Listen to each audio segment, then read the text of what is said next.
I don't drive. Something about getting behind the wheel and controlling a giant four-wheel machine that has the capability to destroy property and end human lives just scares the crap out of me. I'm definitely much older now than the legal age to own a license, but I still can't get over the fear of driving, no matter how old I am. Lucky for me, my girlfriend drives, and even luckier, we have now moved into an apartment together. Of course, I still take the bus, or walk, or bike when the weather allows it, but I do rely on her driving skills to get me around sometimes. I can easily take the bus to work or places I go often enough to be familiar with the bus routes, but I do use her when I need to. It's April, and there's still snow everywhere, and the temperatures are dropping below freezing, and feel even worse when there's a wind chill. I guess that's what I get for living in Canada. Recently I had an appointment downtown. I can easily take the bus there and back, but it was snowing, a wet, heavy snow, and my girlfriend felt bad that I would have to walk to the bus stop and then stand there until the bus came. She was free, so offered to drive me there, kill some time downtown, then drive me back to our apartment. Road conditions were bad. The roads were bumpy and slippery, and there was this looming gray color surrounding us. The visibility was poor, and I was glad I wasn't behind the wheel. When we finally got downtown, she dropped me off in front of the building and then took off to do her own thing. My appointment was finished around 4:30 p.m., so it shouldn't have been dark yet, but it was. My girlfriend picked me up and we began heading home. The heavy snow fell in clumps on the windshield, and she cursed about not being able to see the road. It made me anxious just to try to watch her navigate through the hard weather. I reminded myself that I wasn't the driver and tried to relax.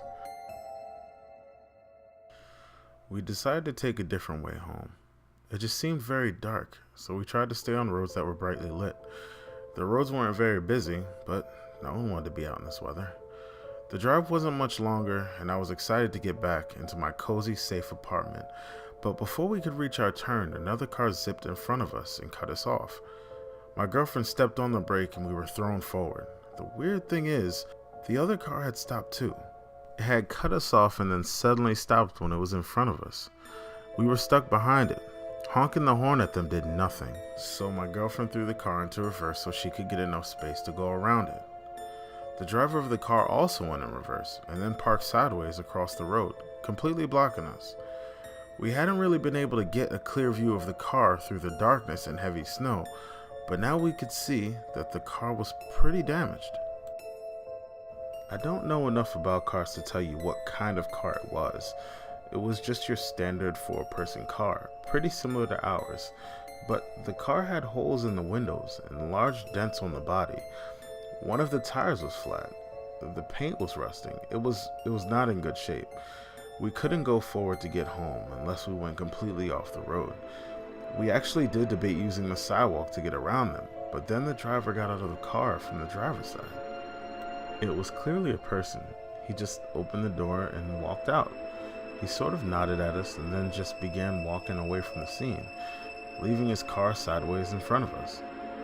My girlfriend and I both stepped out of our car, not really sure how we best tackle this situation.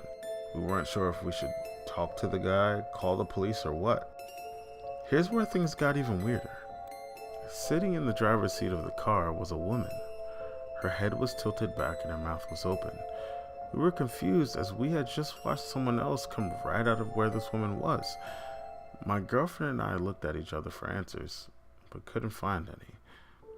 I tapped on the window of the car. It looked like the only window that wasn't broken. The woman's eyes opened and she sat up straight. It seemed as though we had just woken her up from a nap. She opened the door to talk to us and then suddenly looked very afraid. Our conversation with her was very short. She basically told us that she had fallen asleep on her couch and had no idea why she was in the driver's seat of the car or why the car was so damaged when it had been in perfect condition when last she used it. We told her that a man had got out of the car from right where she had been sleeping and walked away. I'd like to tell myself that it was only due to the poor visibility, but none of us could see any traces of him or even any footsteps in the snow. All she wanted to do was go home. This poor woman was terribly frightened. She drove her car as we followed behind her to make sure she would get home safely. She lived in a nice house with her husband, children, who all noticed that her and her car had disappeared. From there, my girlfriend and I let them deal with it. I don't know if the authorities were called or whatever ended up happening, but honestly, I don't think I really want to know.